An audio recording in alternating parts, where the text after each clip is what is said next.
From above, it looks like a glitch in the natural order. Glass towers catching first light.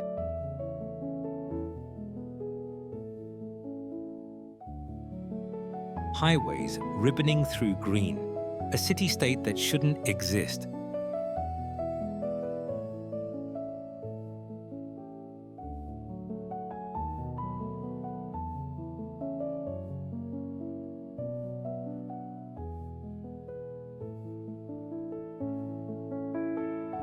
"730 square kilometers of improbability wedged between Malaysia and Indonesia, smaller than New York City."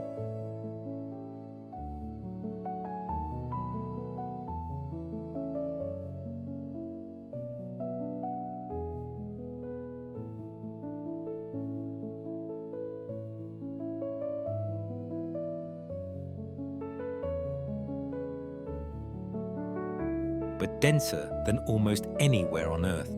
But listen, that sound, 110 decibels of insect orchestra, is real. Not a soundtrack, not an effect.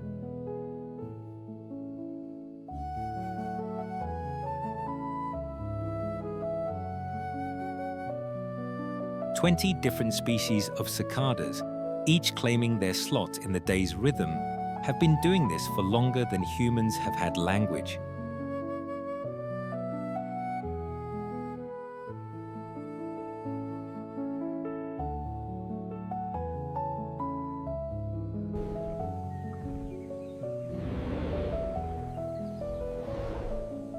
And these trees, they were here before us, before Singapore was a nation, before Raffles landed, before the first human crossed into Southeast Asia.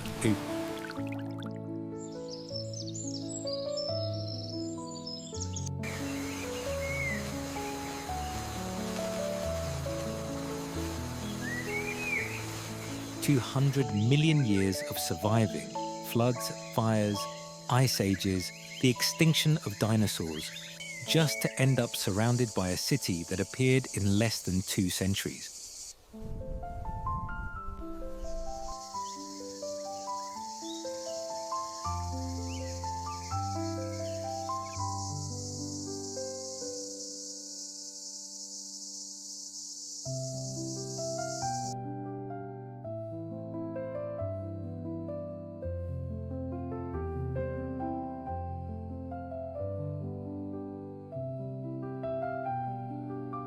This is the paradox you can't escape in Singapore. The question isn't whether nature can survive the city. The question is whether we've learned to survive in the nature we've created.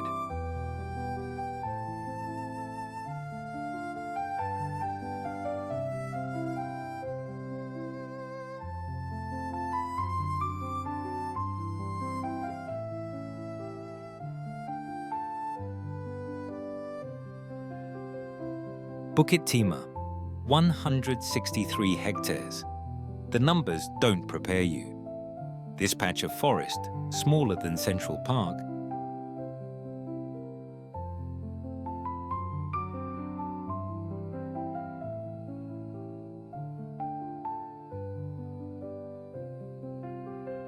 contains more tree species than all of North America.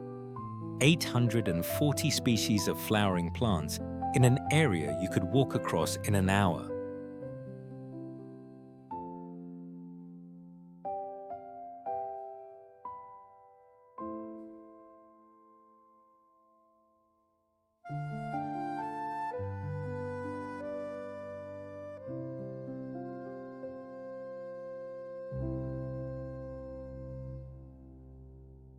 The highest concentration of botanical diversity in Southeast Asia, compressed into the smallest possible space.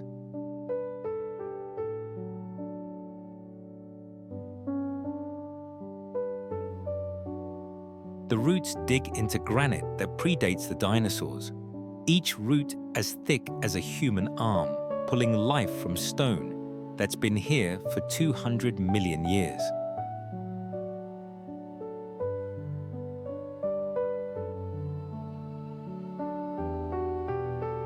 The rock beneath your feet remembers when this was part of Gondwana, when continents were still deciding their shapes.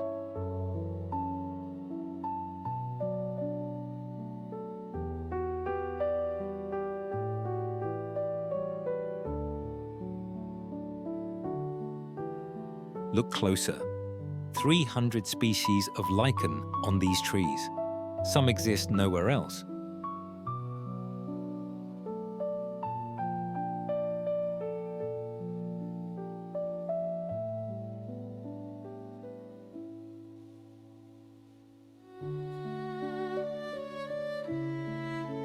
They're cataloging the air quality, writing a chemical history in layers too small to see with naked eyes.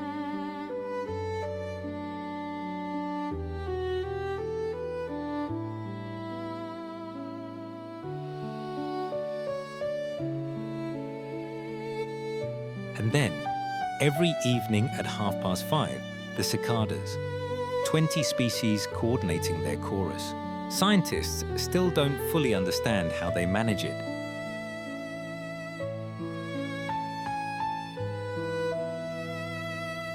This temporal partitioning of sound, each species knowing exactly when to sing, when to yield the stage.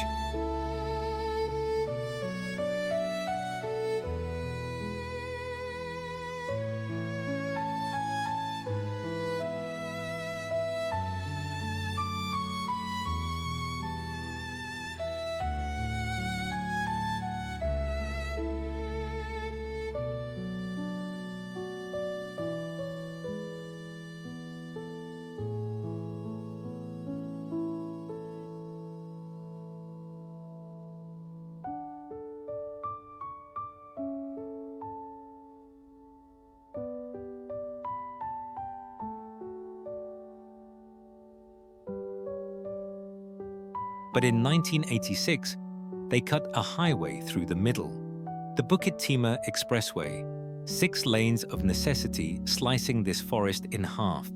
Within 10 years, wildlife populations dropped 40%. Genetic isolation, inbreeding, the slow mathematics of extinction playing out in real time. Every 3 months, biologists check these cameras.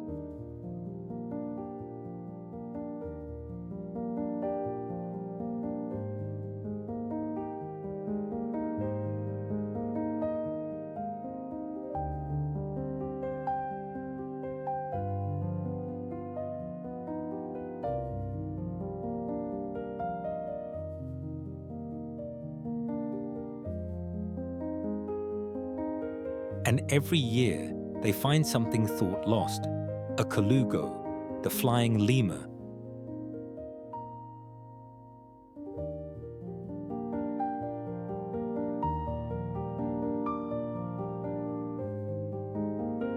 Rediscovered in a hollow tree, species the records declared locally extinct.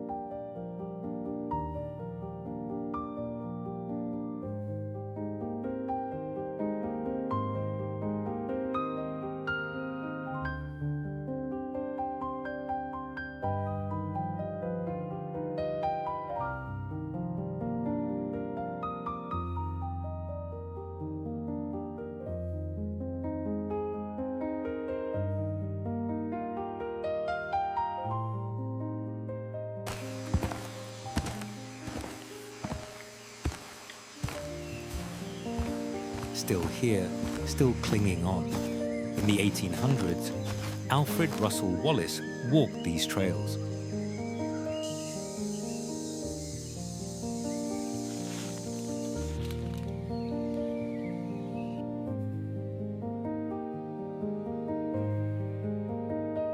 Co-founder of evolutionary theory, standing in what he called the most perfect forest.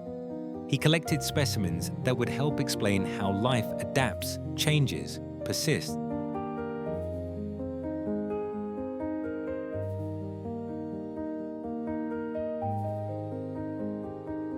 He couldn't have known that less than 2 centuries later, this forest would become an experiment in whether adaptation has limits.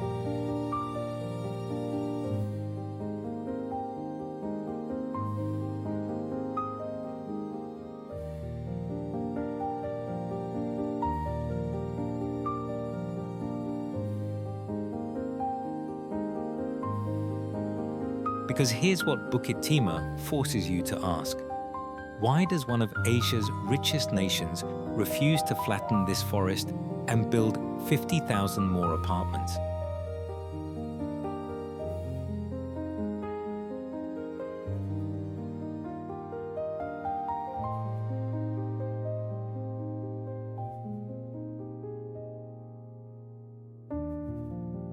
The math says they should, the economics demand it. But something else intervenes. Some calculation that factors in oxygen production, temperature regulation, the psychological weight of knowing that ancient things can still exist.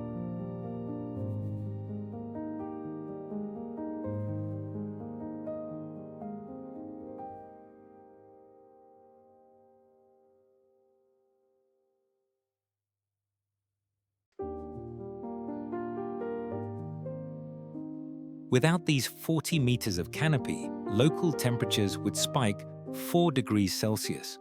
Rainfall patterns would shift. The city would breathe differently. And maybe that's the answer.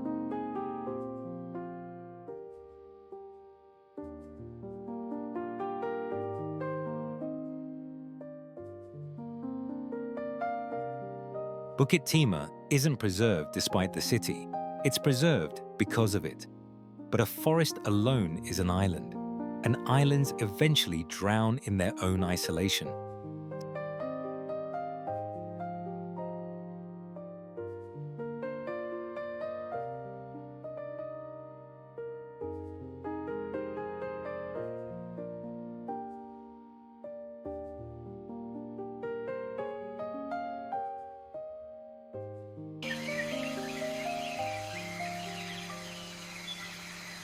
Six kilometers south, another fragment, the Botanic Gardens.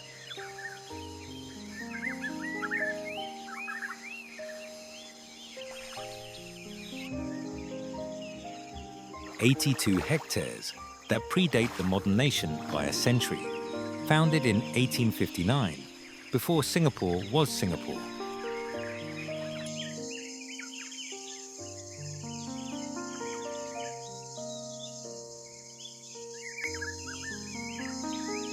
When it was still a British trading post trying to decide what it wanted to be. Black swans, imported from Australia in 1866,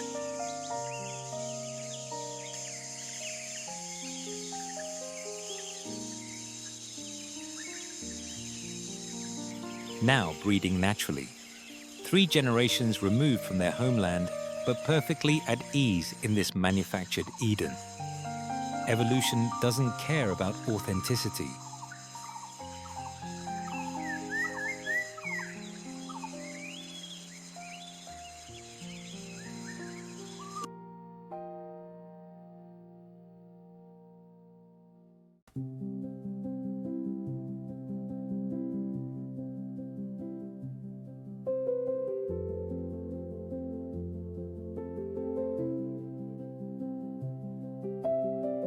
It only cares about what works.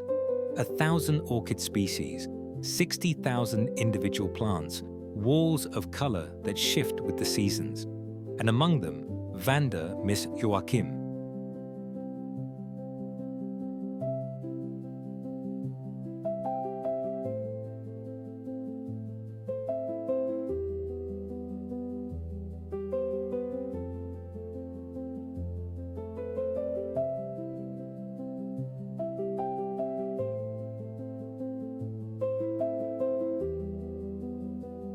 Singapore's national flower, first bred here in 1893. A hybrid, like the nation itself. Neither purely one thing nor another, but something new, adapted to conditions that didn't exist before.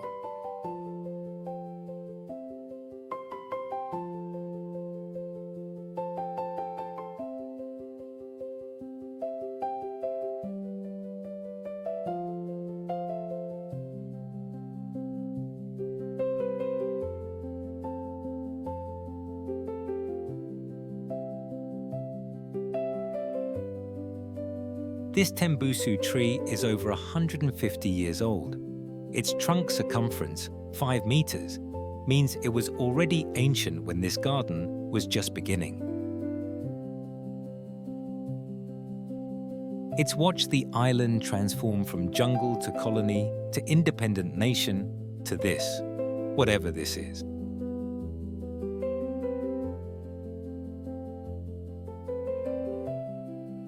But step into this pocket, 6 hectares that were never cut, never cleared, and you're standing in something older than the garden itself. Primary rainforest, not planted, not curated, just allowed to remain.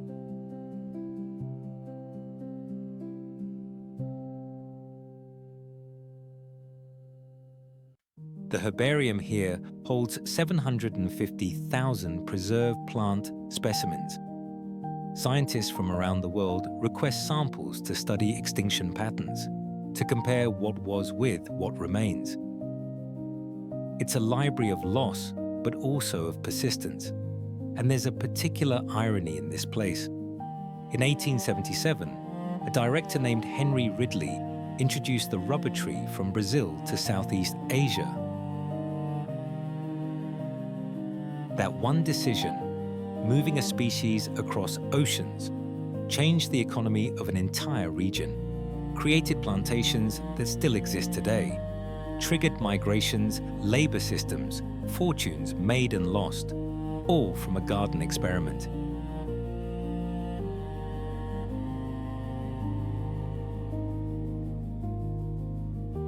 During World War II, when the Japanese occupied Singapore, the garden became a military camp, but the staff hid seeds underground, buried the collection, and after the war, they dug it up and started again, as if to say, we can lose the city, but not the archive.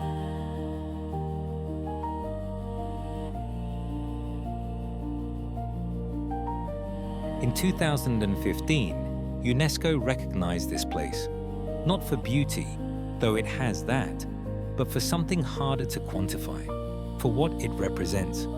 A tropical botanic garden that survived urbanization without being erased by it. A living argument that science and aesthetics and preservation can coexist with density and development. Every morning they come, Tai Chi practitioners, joggers, birdwatchers who've logged over 300 bird species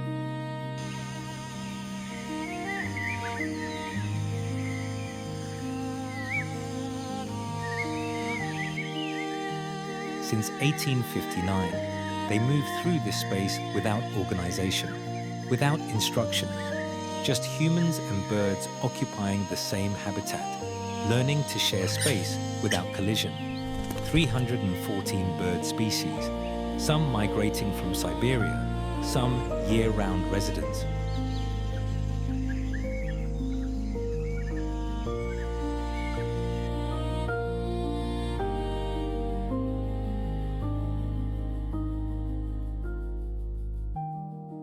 The data they generate, arrival dates, population counts, breeding patterns, is a living database of climate change impacts. The birds don't know they're being studied. They're just trying to survive. But their survival tells us something about our own.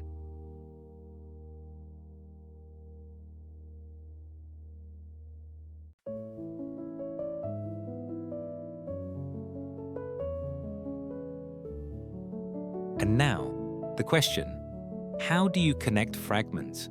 How do you stitch together islands of green in a sea of concrete? The answer, you build bridges, not just for people, for everything.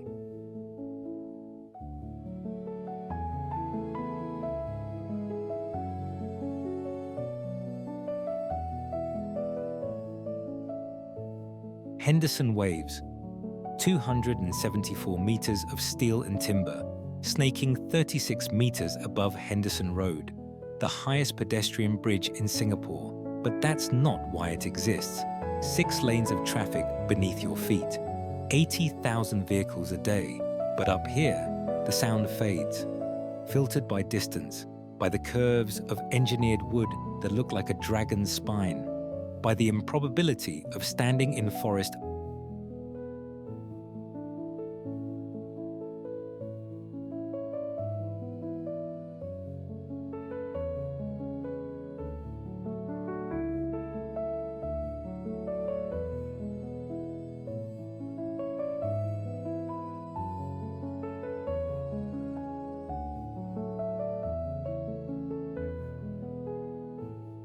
40 meters above asphalt.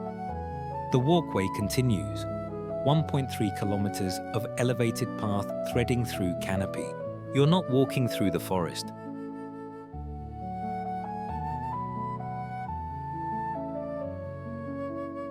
You're walking in it, eye level with birds, with monitor lizards sunning on branches, with crimson sunbirds that pollinate 60% of the wildflowers along this 9-kilometer corridor.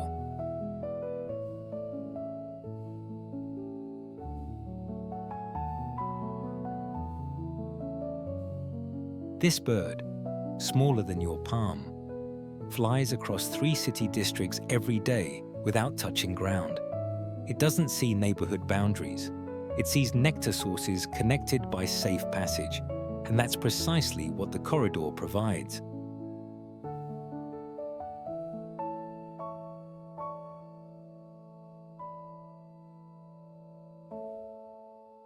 Camera traps tell the rest. 40 species of mammals use these bridges. Macaques, yes. They claimed Henderson waves within 3 days of it opening, much to the engineer's surprise. But also civetees, pangolins, critically endangered, thought lost. But still crossing highways at 2 a.m. when humans sleep. Monitor lizards 1.5 meters long, following invisible maps written in scent and memory.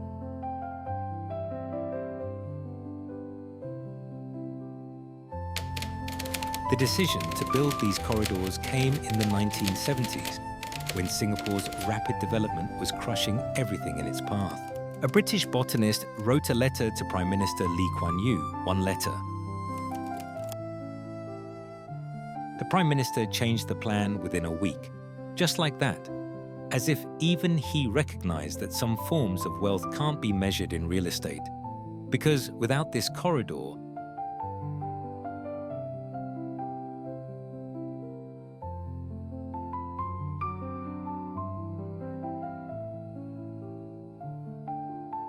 Bukit Timah becomes a genetic dead end. Isolated populations, inbreeding, extinction within 50 years, not from habitat loss, but from isolation.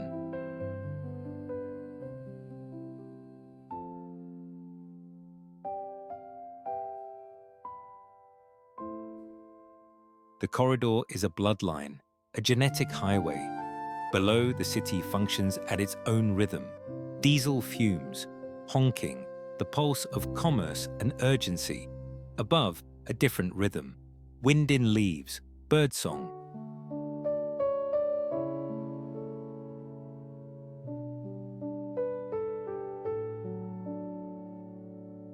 The old negotiations of predator and prey, pollinator and flower playing out in engineered wilderness. And these green veins all flow toward one thing, the oldest infrastructure of all.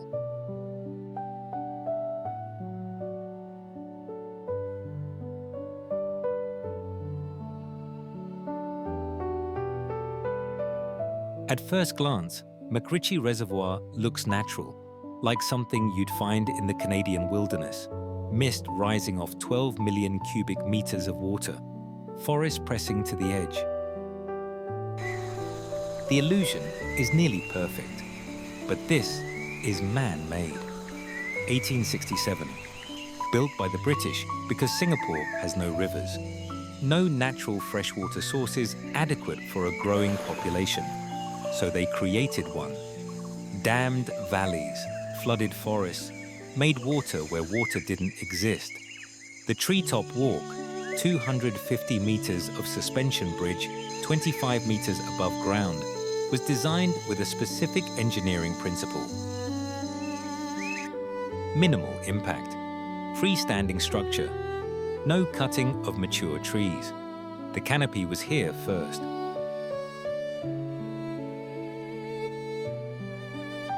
The bridge learned to fit around it. These macaques are descendants of troops from the 1800s. DNA studies show they've been isolated here for 150 years. But isolation didn't kill them. They adapted. learned the rhythms of this place. When humans arrive, when they leave, where food can be found, where danger lives.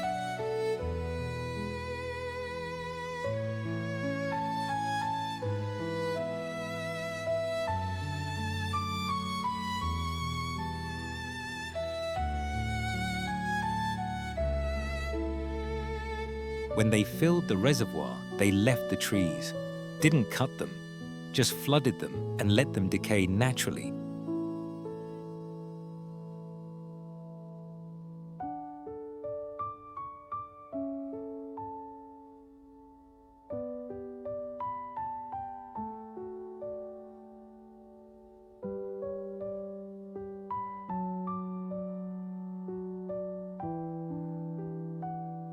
Now those submerged trunks are habitat for fish, hiding places, nurseries. The engineers made an unusual choice to let nature process death on its own timeline.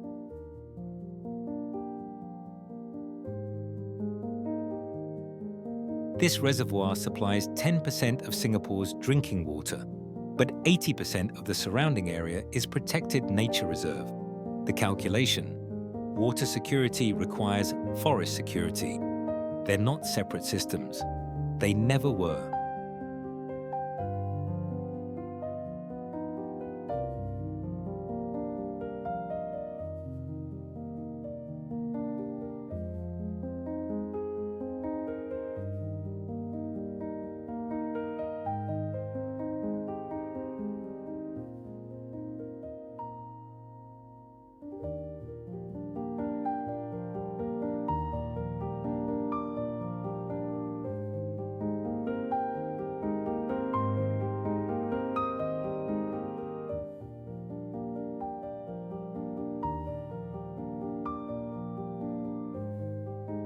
In 2023, Singapore recorded its wettest year on record.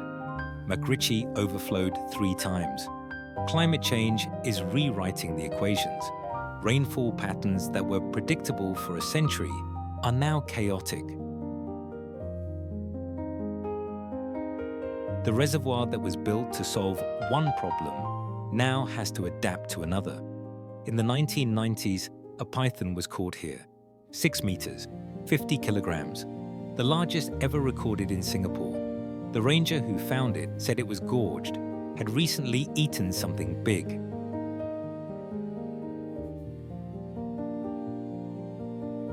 They never determined what. Monitor lizard maybe, or a small macaque. The food chain functions here with or without human approval.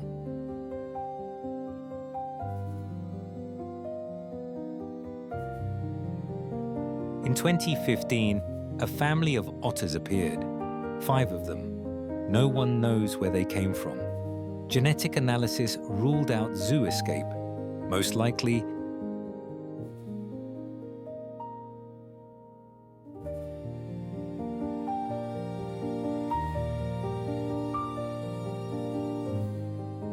they migrated through the canal system from the coast, found this reservoir, decided to stay. Now they're local celebrities. Otter watch groups track their movements on social media.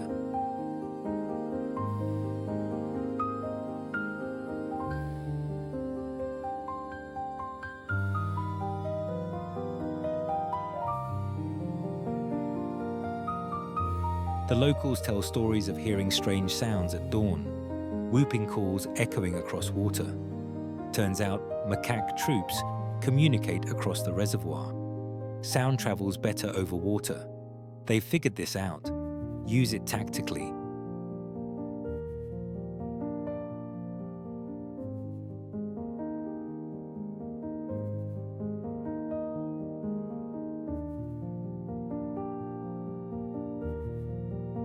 If this water is man-made, is the forest around it real? The question itself might be wrong. Realness isn't about origin. It's about function. These trees produce oxygen, regulate temperature, provide habitat. The fact that humans chose to preserve them doesn't make them less real. It makes them chosen. And maybe that's the most human thing of all, choosing what survives.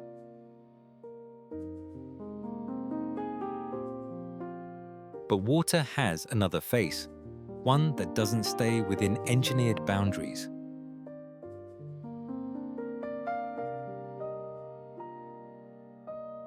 Low tide at Sungai Buloh.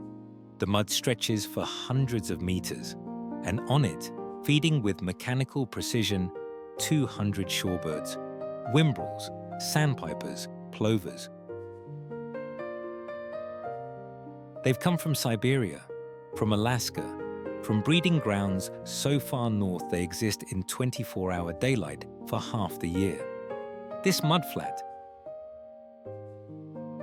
unglamorous, smelling of sulfur, swarming with mosquitoes, is a critical refueling station on the East Asian-Australasian Flyway. 50,000 migratory birds stop here every year. It's the gas station between continents.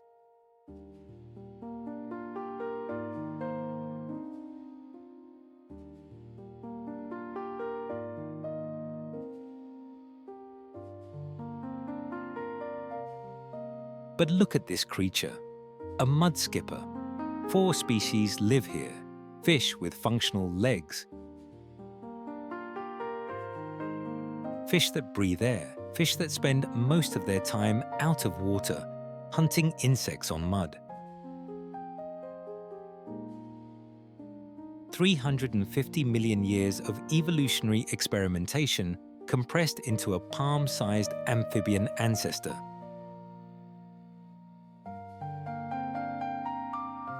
The mangrove roots form a Gothic cathedral, prop roots descending from branches, creating corridors and chambers where water flows at high tide. These roots do something remarkable. They filter pollutants. 1 hectare of mangrove is equivalent to a natural sewage treatment plant for 100 people. They're cleaning water that humans dirtied, asking nothing in return.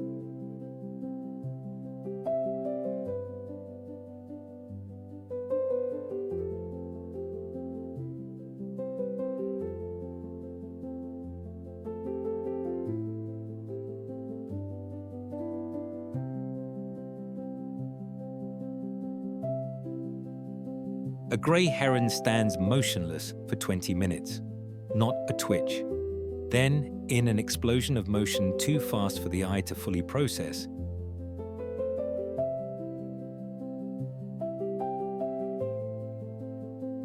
its beak is in the mud, and a mud skipper is dying.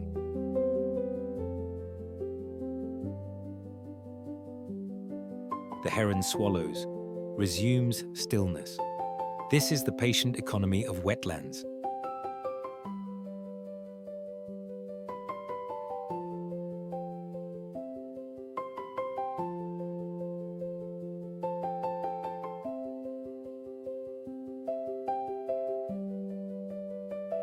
Wait, strike, wait again.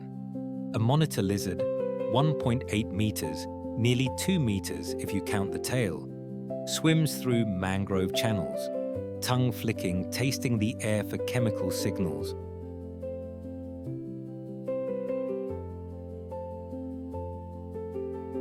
Apex predator here.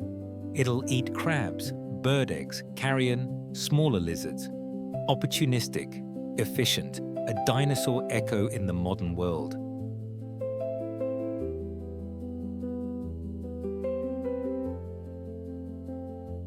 Across the strait, barely a kilometer, lies Malaysia. You can see the refineries, the cranes, the industrial infrastructure that mirrors Singapore's own. The birds don't see borders. The mud doesn't recognize nationality. The ecosystem extends beyond lines on maps.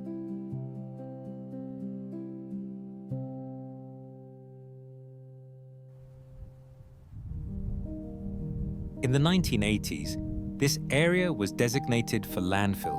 Singapore's garbage would go here, but birdwatcher communities organized, wrote letters, demonstrated with data, showed that this wasteland was critical habitat. The government reversed course. In 1993, Sungai Buloh became a reserve, Singapore's first focused on an ugly ecosystem. Because wetlands don't photograph well. They're not majestic mountains or crystal clear lakes. They're mud and mangroves and the smell of decay. But ecologically, they're foundational. 70% of commercial fish species in this region use mudflats as nurseries. Remove the mud and the ocean empties.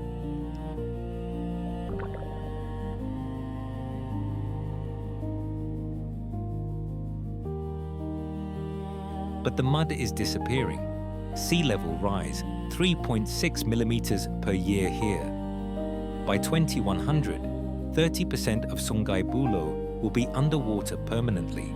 The birds will lose their refueling station. And birds that can't refuel die mid-migration, fall into the ocean, disappear. The question isn't just about Singapore. It's about the 50,000 birds that depend on this stop. Birds whose migration spans 20 countries. Singapore's conservation choices ripple across continents. In 2019,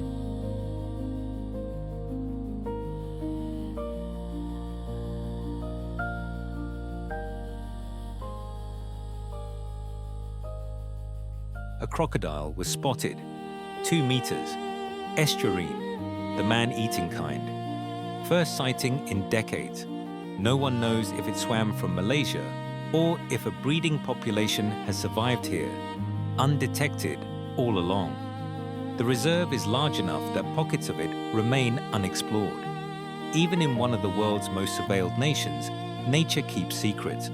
But this is a small nation, and every choice about nature exists in tension with density, with growth, with the human need for space.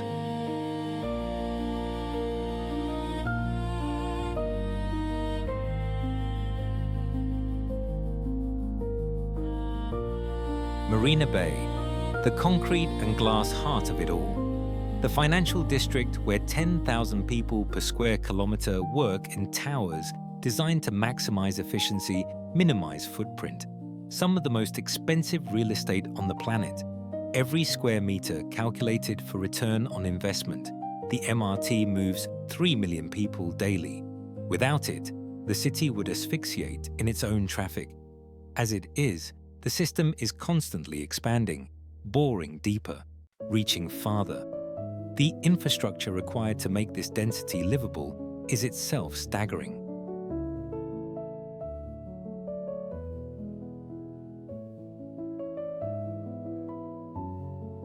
And then, impossibly, otters, swimming in the Singapore River, right through the heart of the financial district, past riverside bars where cocktails cost $30, past office workers on lunch breaks. The otters don't care. They're hunting fish, playing, marking territory. They arrived in 2016. No one invited them. No wildlife program introduced them. They just came, migrated through the canal system, found this urban river now clean enough to support fish, and stayed.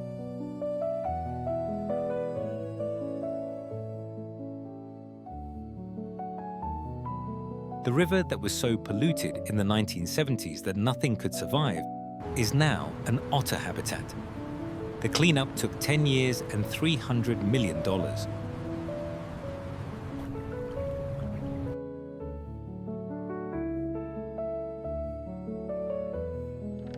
They dredged decades of industrial waste, relocated hawker stalls, built sewage treatment plants, not to attract otters. No one predicted that.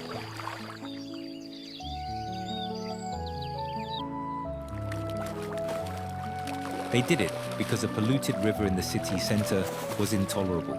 The otters are a side effect, an unexpected gift.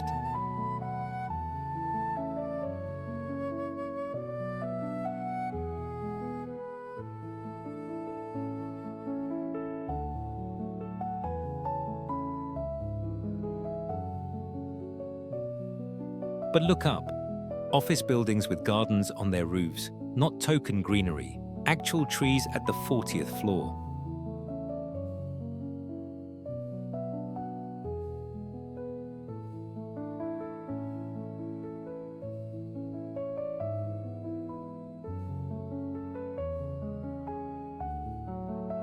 Singapore has a regulation. Any new building over 2,000 square meters must replace the greenery it displaced. Green plot ratio.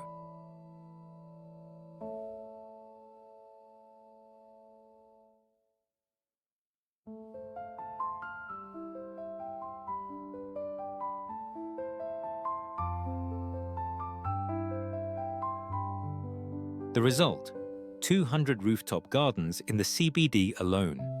Birds have figured this out. 50 species use these elevated gardens. Some nest there. Raise chicks 40 stories above ground. From their perspective, a tall building is just a very steep cliff, and cliffs have always been habitat.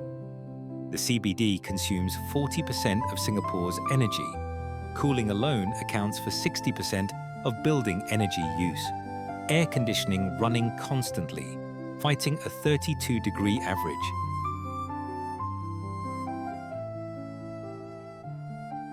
It's a staggering expenditure, both economic and environmental, just to make this density comfortable for humans. The irony: Singaporeans spend 90% of their time indoors with air conditioning, yet the government spends billions on outdoor green space, parks, reserves, gardens, spaces most people rarely use. Why? Because livability isn't just about comfort.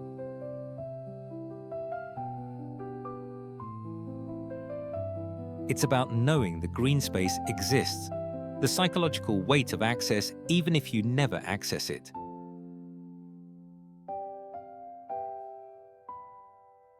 This is where Raffles landed in 1819. Entire area was mangrove swamp, deep mud, breeding ground for mosquitoes, considered worthless. Now it's worth billions per hectare. The transformation took less than 2 centuries. Geologically, that's instantaneous. The otters remind us, and this might be the most important thing they do, that when you make space, nature will fill it. Not always what you expect, not always what you plan for, but fill it nonetheless. And sometimes humans decide to create nature from nothing, to engineer an ecosystem that never existed, to play God, badly or well.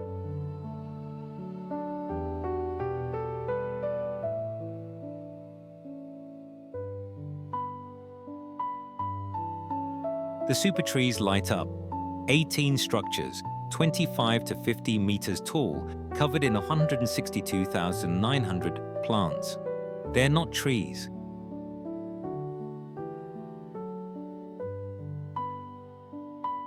They're steel and concrete wrapped in vegetation, but they're also functional. Solar panels generating energy, collecting rainwater, exhausting hot air from the climate-controlled domes below.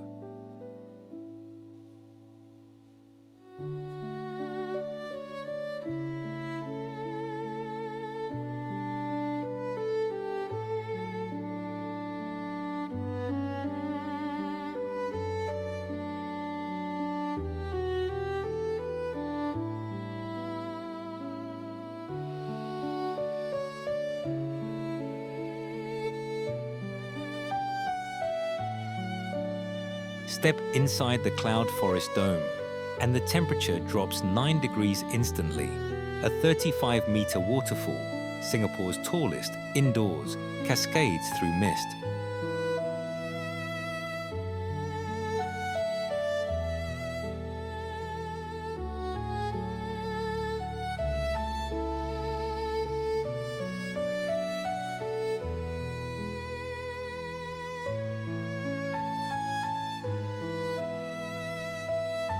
You're standing at sea level, but the plants around you come from 2,000-meter mountain elevations.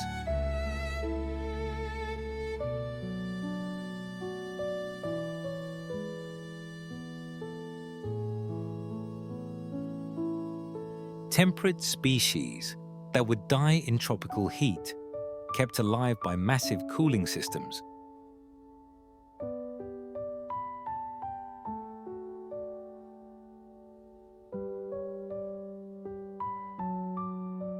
The cost to maintain this temperature: $28 million a year. The energy required is staggering, even with waste heat recovery from Marina Bay sands. Even with solar panels on the super trees, the carbon footprint is 10,000 tons of CO2 annually.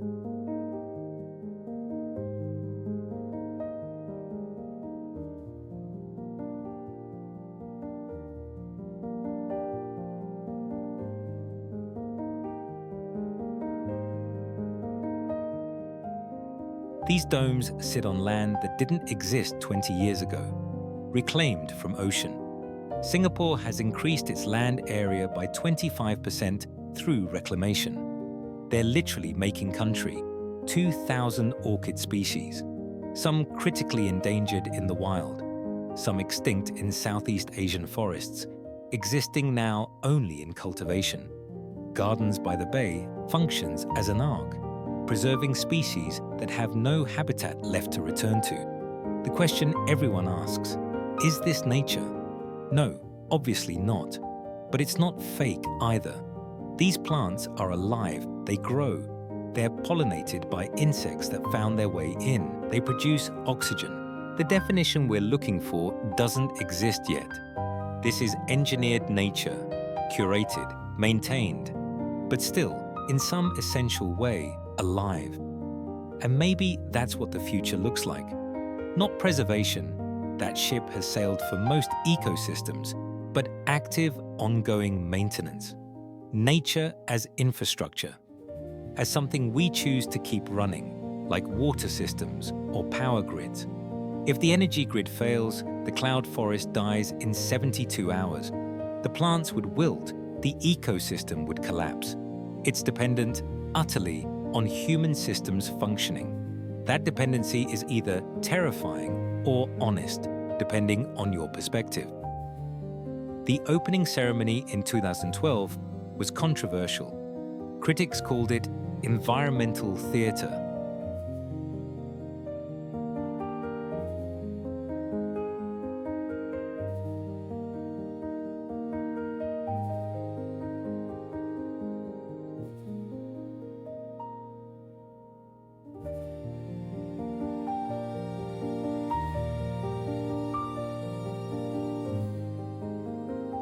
A waste of resources. But something interesting happened during the COVID pandemic. When tourism stopped, Gardens by the Bay stayed open, and locals visited 3 times more than before. They'd always thought of it as a tourist trap, but when they actually spent time there, they realized it's theirs. This engineered forest belongs to them. Gardens by the Bay wins sustainability awards, features in climate-positive design conferences. But the math is uncomfortable. 10,000 tons of CO2 a year to keep it running. Is that sustainable? Or is it the most honest expression of what sustainability costs in a tropical, dense, modern city?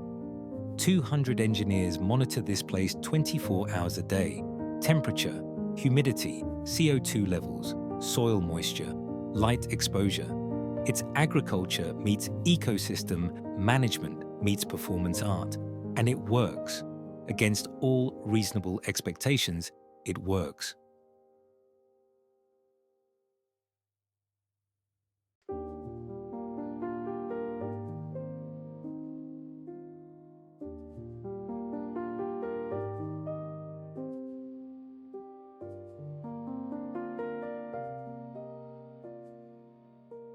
But for all the engineering, for all the control, there are places where nature simply takes what was left behind. Labrador, the only natural rocky shore remaining in Singapore. Everything else is seawall or reclaimed land. Here, the bedrock still meets the ocean the way it did before humans arrived. But walk inland and you find ghosts.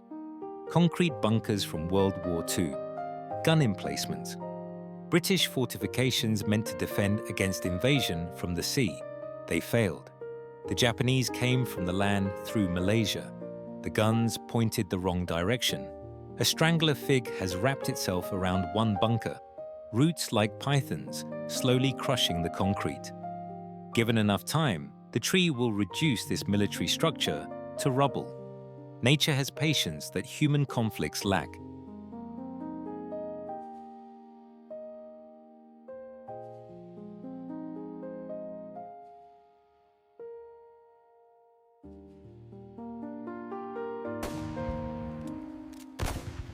This was the site of the Battle of Pasir Panjang, February 1942. 1,400 Allied soldiers against 13,000 Japanese. The battle lasted 2 days. Lieutenant Adnan bin Saidi of the Malay Regiment made his last stand here. When the position was overrun, he was executed. He became a war hero. Streets are named after him, but the jungle doesn't remember names. It just grows.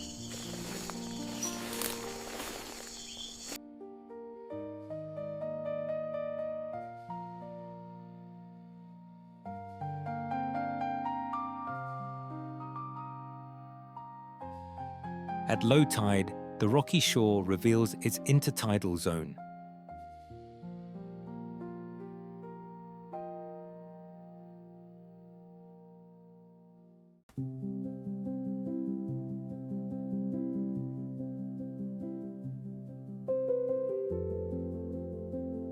"50 species of marine life in pools, no bigger than bathtubs, sea stars, anemones."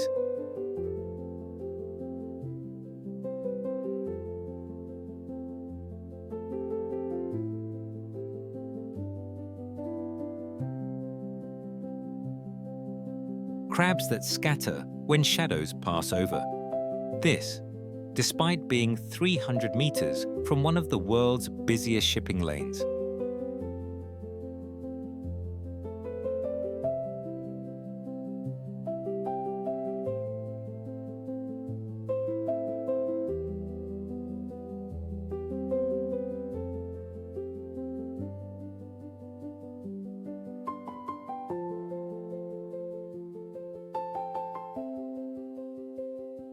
A 1,000 ships a week pass this shore. The maritime traffic is constant, but the tide pools persist. The forest here is secondary, regenerated after military use ended in the 1960s. 60 years of recovery. Not as biodiverse as Bukit Timah, but functional. Birds nest here. Monitor lizards hunt here. It serves its purpose. In the 1990s, this area was slated for condominium development, waterfront property with historical significance and park access. Economically, it made perfect sense. But public outcry saved it. In 2002, it was gazetted as a nature reserve. The bunkers became heritage sites. The forest became protected, a compromise that preserved both history and habitat. The fort was built in 1878. British colonial defense infrastructure, meant to last centuries.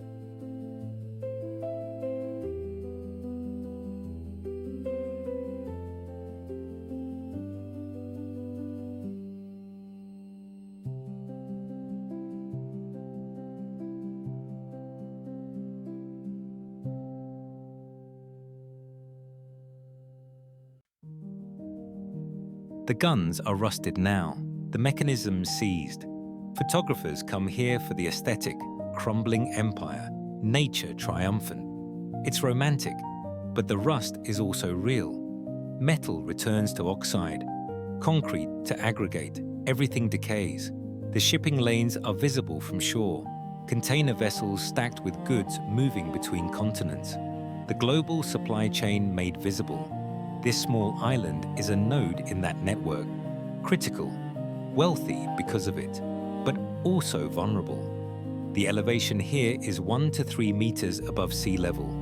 With storm surge, with sea level rise, this shore will flood. Maybe not this decade, but within the century. The bunkers that survived war will drown in the ocean. They were meant to defend against. And there's a poetry to that. The same ocean, different threat. History doesn't repeat, it rhymes. But there's one place where time moves differently, where the future hasn't arrived yet, or where it chose not to.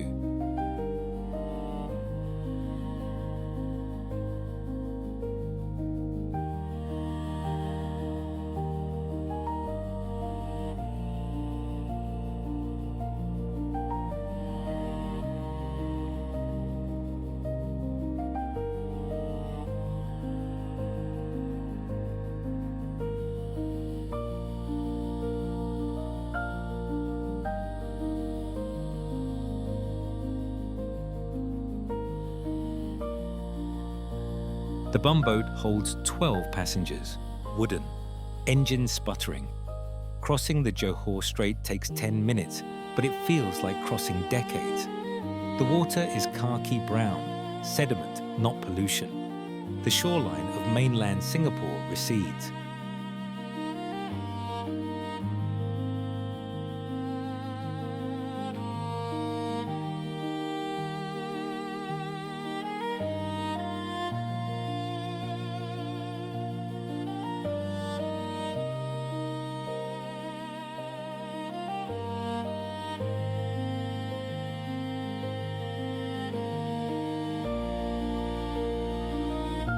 And ahead, Pulau Ubin emerges.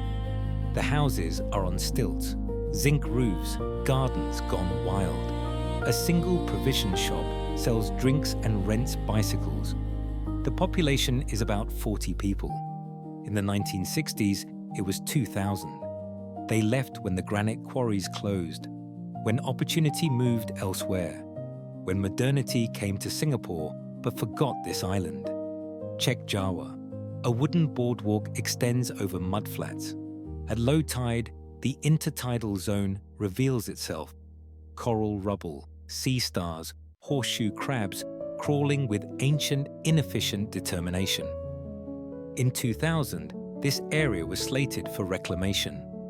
Then a marine biologist happened to visit during low tide, found over 100 species thought locally extinct. The discovery stopped the reclamation.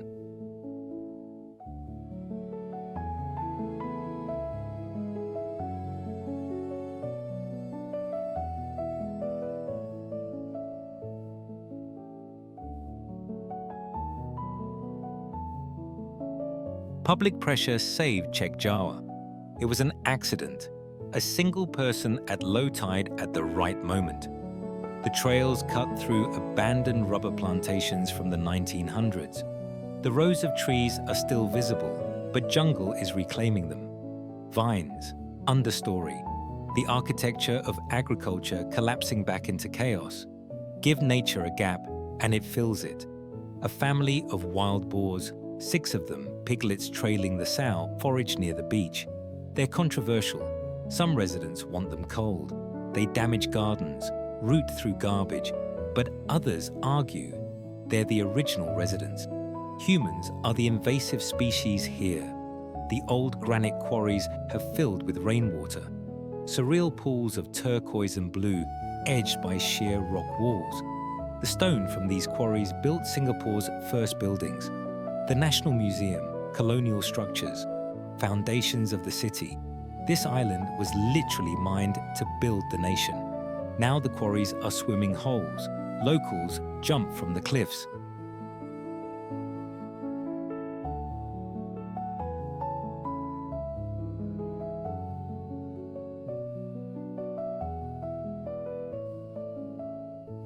The water is deep. No one's sure how deep. The old equipment rusts at the bottom. Pulau Ubin hosts 80 critically endangered species, including the oriental pied hornbill, Singapore's symbolic bird. In the 1990s, fewer than 10 hornbills remained in all of Singapore. They've rebounded to over 100. Many nest on Ubin.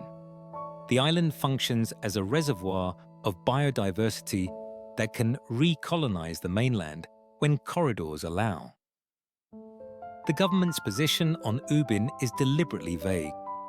Rustic character will be maintained, but no long-term guarantee.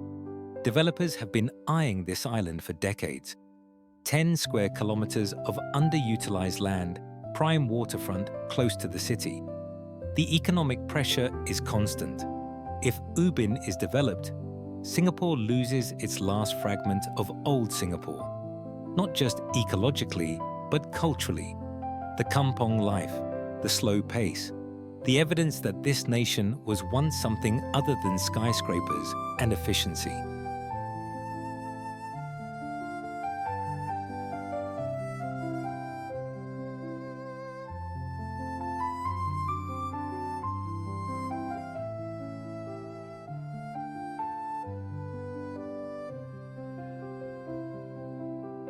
The remaining residents, most elderly, live quietly. They run the provision shop, rent bicycles to day trippers. They've chosen to stay in a place that the rest of the country left behind. Whether that's stubbornness or wisdom is hard to say. Maybe both. The bumboat back to the mainland leaves when it fills with 12 passengers, not on a schedule, when it's ready. And that's Pulau Ubin in miniature, operating on a logic that modernity finds inefficient, but that has its own coherence. But for all of Ubin's charm, the most radical wildness isn't on the island. It's in the city, uninvited.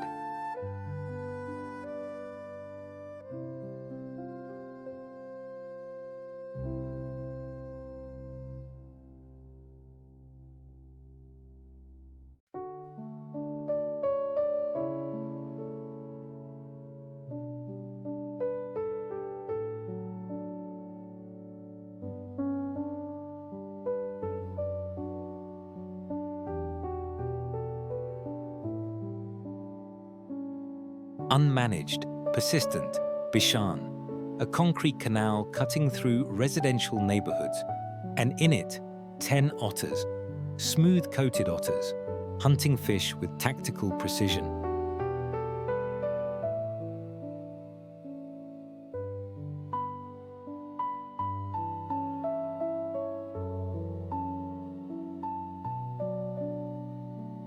They dive, surface, chitter to each other, coordinating.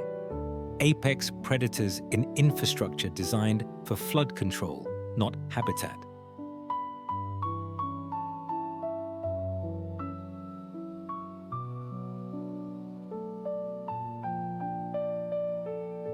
They've become celebrities.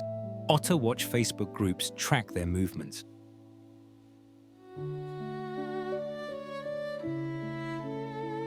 "50,000 members photograph them, report sightings, name individuals. The otters are oblivious to their fame. They're just surviving.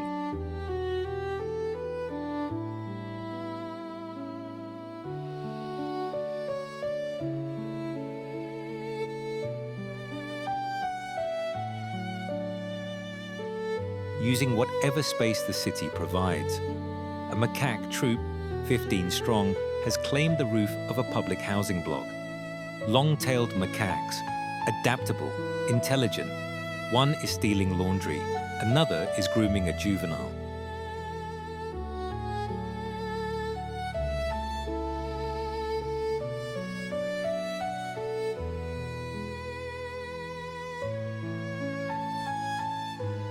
They've learned to navigate human space, open unlocked windows, raid kitchens, intimidate residents into dropping food. Singapore has roughly 1,500 macaques.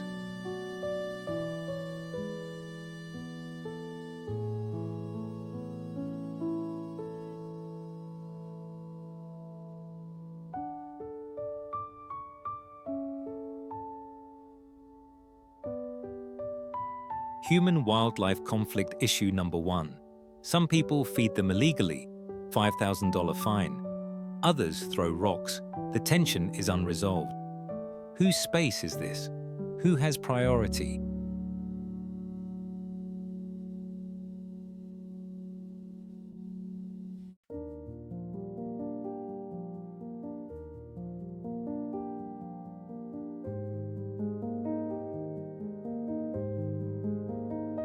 A reticulated python, 3 meters, has wedged itself into a car engine. ACRs.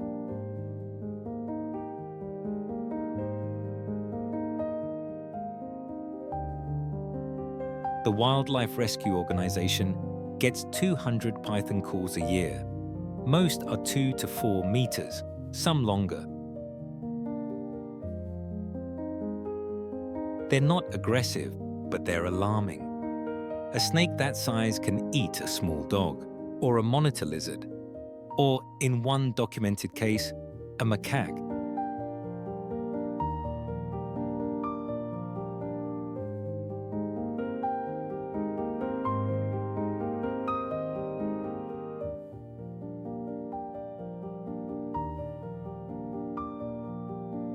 the python is extracted carefully, released in a nature reserve.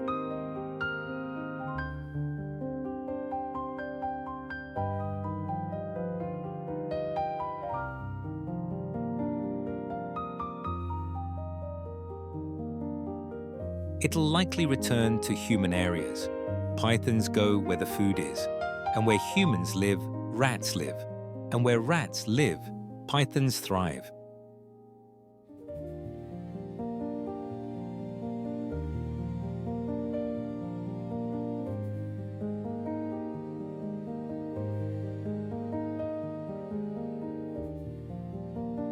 Oriental pied hornbills nesting in a streetlight pole.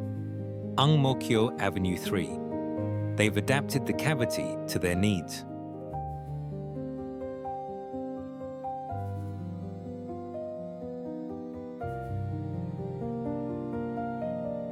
The female seals herself inside during incubation, a behavior unchanged for millennia. The male brings food through a slit.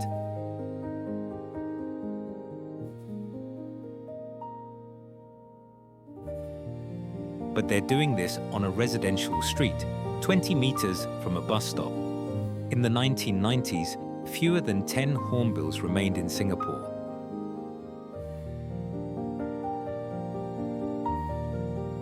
They were functionally extinct, but green corridors reconnected habitat patches.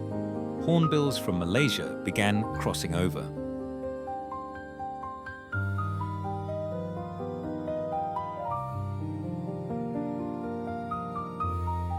Now there are over 100. Successful recolonization without direct human intervention. Just infrastructure that didn't prevent passage.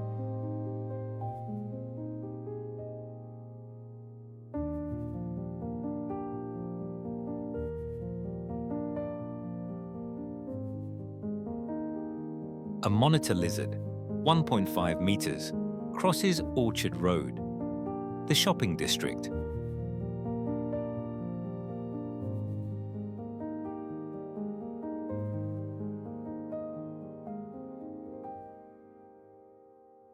Where tourists buy luxury goods, the lizard is unhurried. Shoppers step aside casually.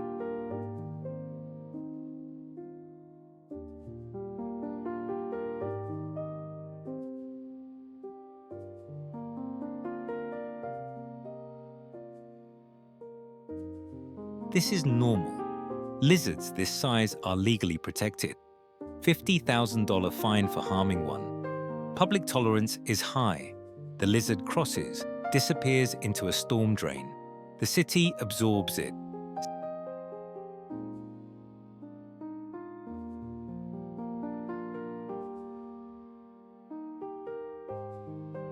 Singapore has over 400 wild species within city limits. Higher urban biodiversity than London, New York, Tokyo, partly because of green corridors, partly because of legal protection, but mostly because the city left gaps.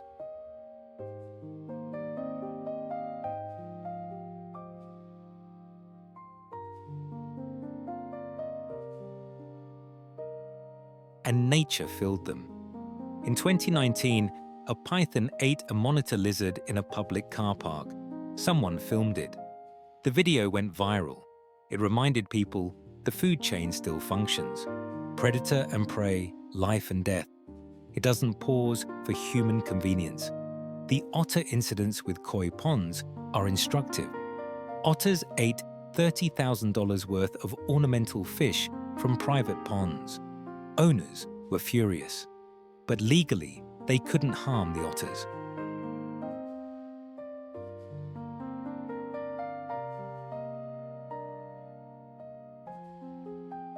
Public opinion sided with the wildlife. Otters were here first, people said, which is historically inaccurate. Otters left decades ago and only recently returned. But emotionally, it resonated. The otters belong here. Their claim supersedes property rights. Hornbill chicks sometimes fall from nests. In 2021, volunteers hand-fed a chick for 6 weeks, released it successfully, It survived.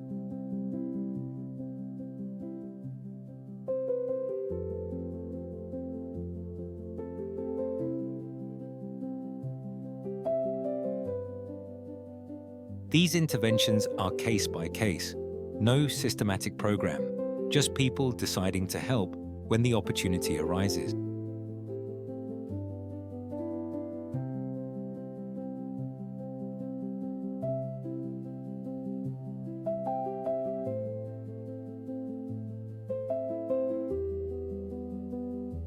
The coexistence here isn't peaceful, it's negotiated, contested, uncomfortable.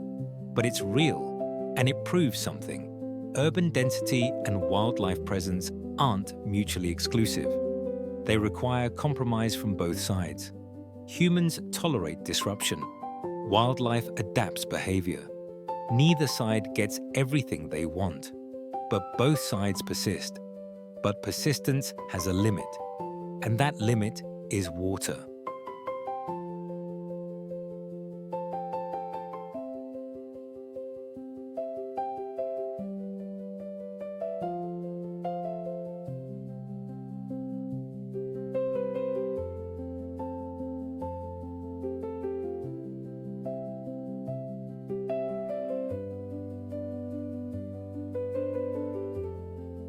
Marina Barrage.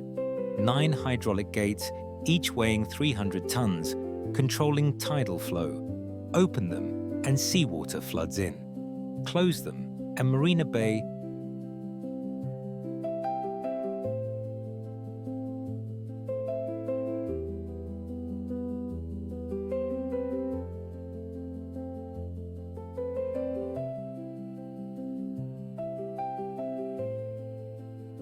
becomes a freshwater reservoir. It's a dam, but also a statement. We decide where the ocean ends.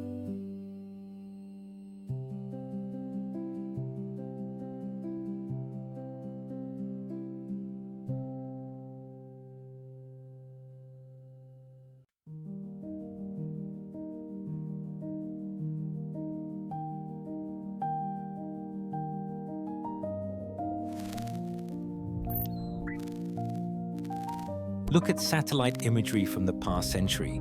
Singapore's coastline keeps moving outward. They've added 25% to their land area through reclamation. $100 billion spent turning ocean into country. Some of the most expensive real estate on Earth started as open water, but now projections. Sea level rise, 1 meter by 2100. Conservative estimate. If that happens, 30% of Singapore drowns, including significant portions of the central business district. Tanjong Pagar, the financial hub, sits 4 meters above sea level. A 1 meter rise plus storm surge equals flooding. East Coast Park, families, joggers, kite flyers. The beach is artificial, built on reclaimed land. The seawall is visible if you look for it. Concrete barrier between recreation and inundation. It's high enough for now, but now is doing a lot of work in that sentence. 100 billion Singapore dollars earmarked for coastal defense over the next century. Higher seawalls, polders, Dutch-style land below sea level, pumped dry. Singapore is consulting with the Netherlands, a country where half the population lives below sea level, experts in holding back the ocean. But there's a bitter irony here. Singapore built itself on reclaimed land, took from the ocean to grow. Now it must defend against that same ocean. Poetic justice, maybe, or just physics. In 1960, Prime Minister Lee Kuan Yew said, "We will make land." The attitude was dominance, human ingenuity over natural limits, and for 60 years it worked.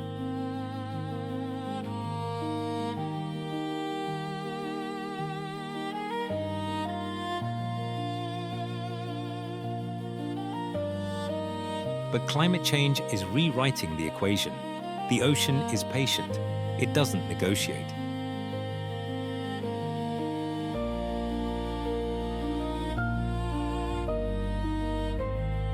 In 2019, Prime Minister Lee Hsien Loong, son of the founder, gave a National Day speech. For the first time,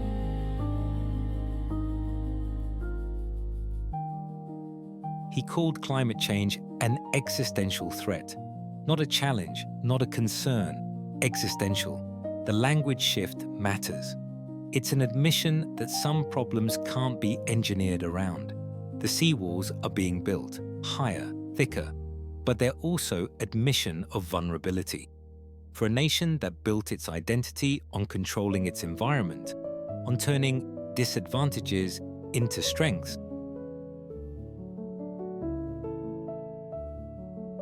the seawalls are a concession, a recognition that control has limits. If Singapore can't defend against the water, what happens to 5.7 million people? Where do they go?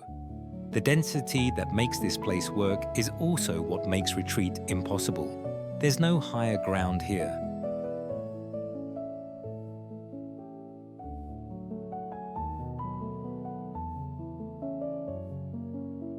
The highest natural point is Bukit Timah, 163 meters.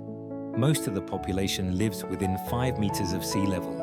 Engineers run simulations, calculate probabilities, plan for scenarios.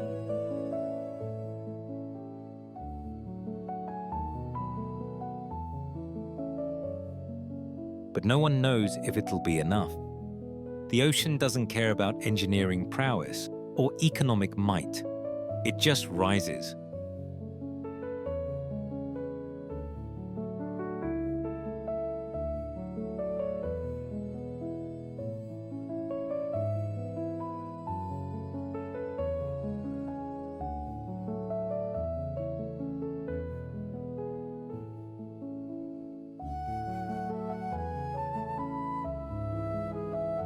Bukit Timah Canopy, Botanic Gardens Heritage Trees, Henderson Waves, McRitchie Otters, Sungai Buloh Shorebirds, Marina Bay Skyline, Gardens by the Bay Super Trees, Labrador Bunkers, Pulau Ubin Kampong, Urban Python, Marina Barrage Gates.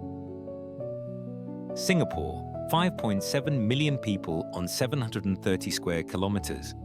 Density of 7,800 per square kilometer. Top 3 in the world.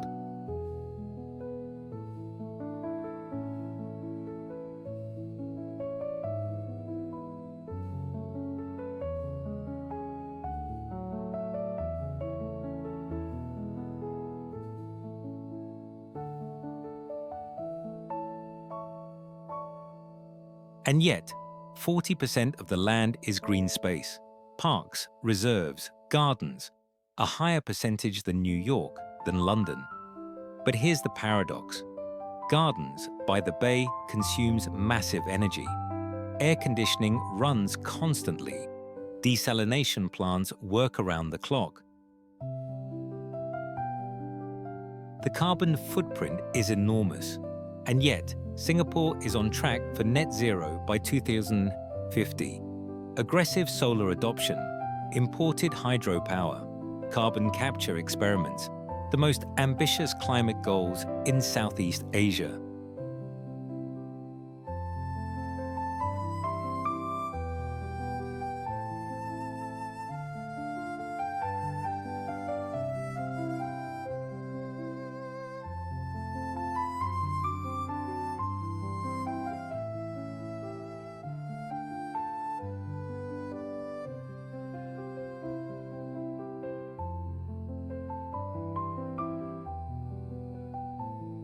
So which is it?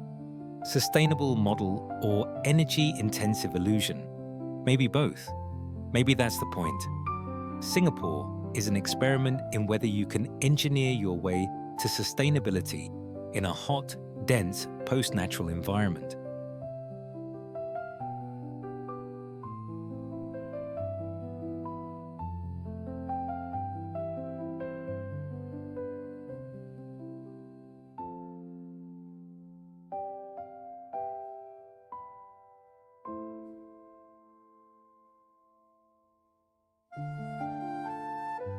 Whether technology and planning and money can substitute for the ecological services we've destroyed.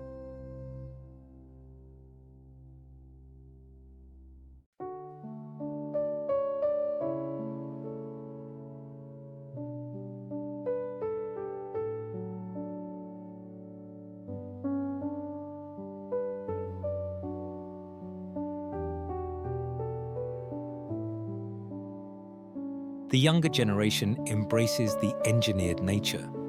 They've never known anything else. To them, Gardens by the Bay is just a garden. The rooftop forests are just forests. The distinction between natural and artificial doesn't register the same way. The older generation remembers kampong life.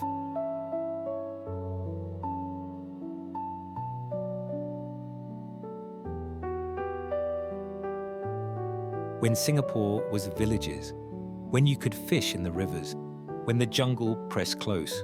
To them, something essential has been lost. No amount of engineering can replace it. Policy debates continue.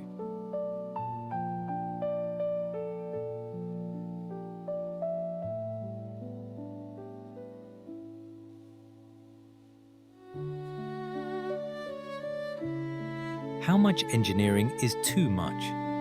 When does preservation become creation? When does Garden City become Gardened City? Manicured, controlled, stripped of wildness? There's no consensus. Maybe there can't be. Because Singapore is making it up as it goes.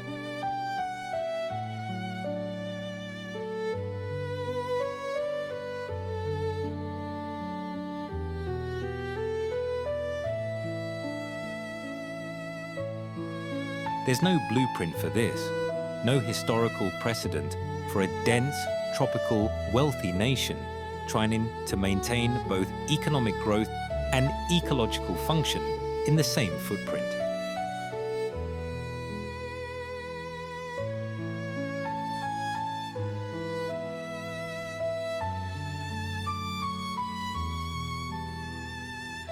Is this the future? Unknown. But it's a possible future, one where nature exists because humans choose to maintain it, where ecosystems are infrastructure, where wildness is permitted in controlled doses. It's not the world we wanted, but it might be the world we get.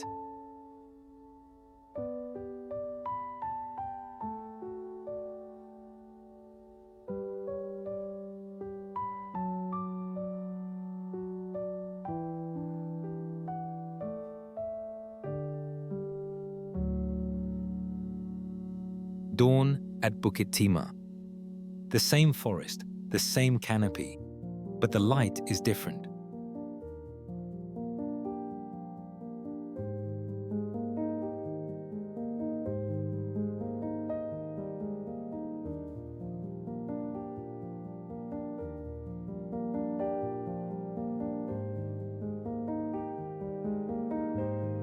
Morning light filters through the dipterocarp leaves, turning the mist gold.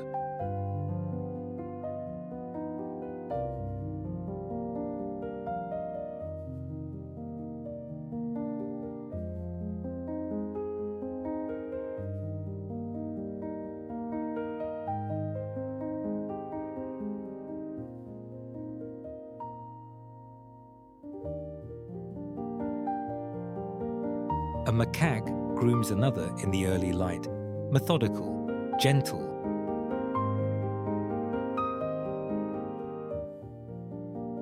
A social contract playing out in hands and fur.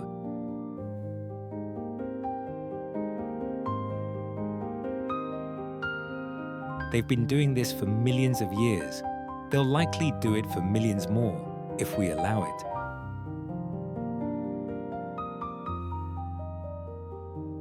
Pull back. The forest, the suburbs, the city, the ocean, the shipping lanes, all of it connected.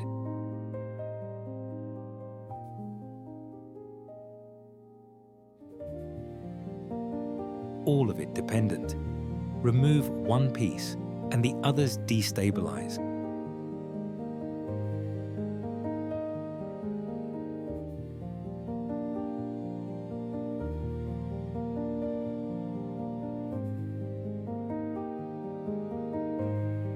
An otter crosses a canal, dawn light on water. It doesn't look at the camera, doesn't pause.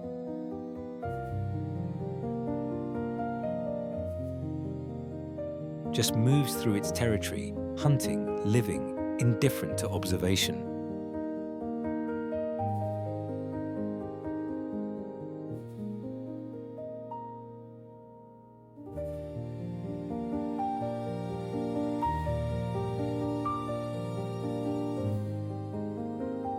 The trees in Bukit Timah are breathing right now. 163 hectares producing enough oxygen for 20,000 people daily. The forest is infrastructure.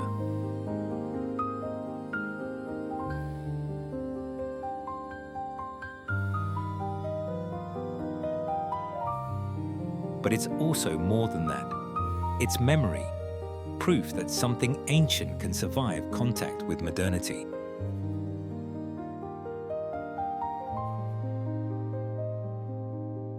Those otters didn't ask permission to return. They just found space and filled it. That's what nature does. Given any gap, any opportunity, it persists. Between 2025 and 2030, Singapore plans to add 1,000 hectares of new nature parks, but also 100,000 new residents. The same tension, the same negotiation, more people, more green space, somehow, both. Conservation biologists note something interesting. Species thought extinct keep reappearing. A colugo, a crocodile, a hornbill. Nature is more resilient than we expect.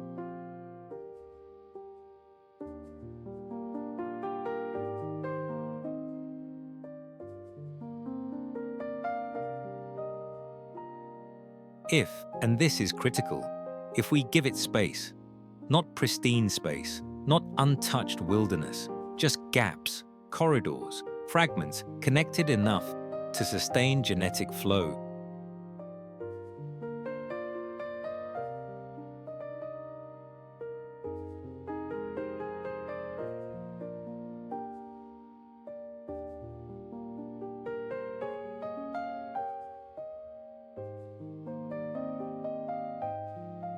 The children growing up in Singapore now will inherit both the engineered forests and the climate crisis. They'll decide if this experiment succeeds.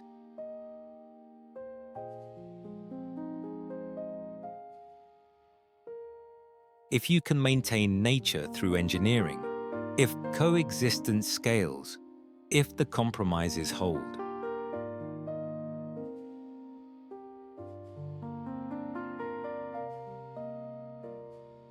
Is Singapore a blueprint for the future?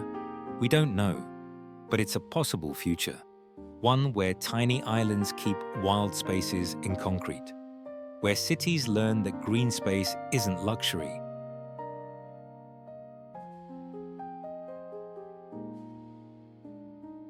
It's infrastructure, where humans and wildlife negotiate borders instead of enforcing them.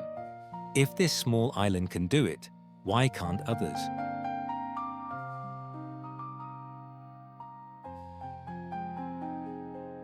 But here's the deeper question, the one Singapore forces us to ask. This isn't really about Singapore. It's about us, all of us, learning to live with what we can't control, learning to make space for the things we can't replace.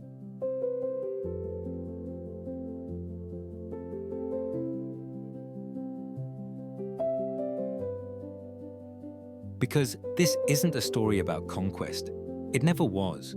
It's a story about compromise, about recognizing that the only way both sides survive is by giving ground, by admitting that control is an illusion.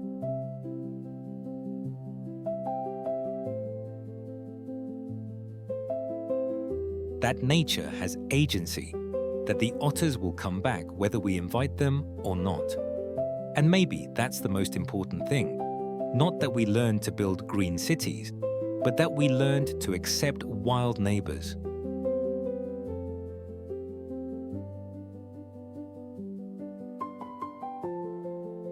To tolerate disruption, to understand that livability isn't about eliminating chaos.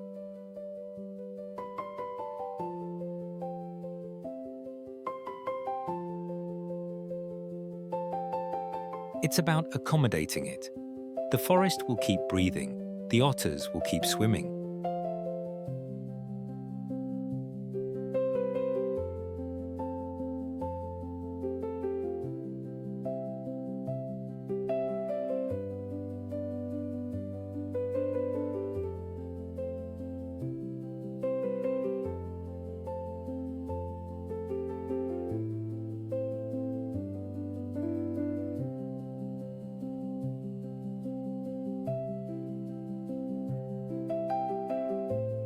The question isn't whether nature can survive us, it's whether we want to be part of it.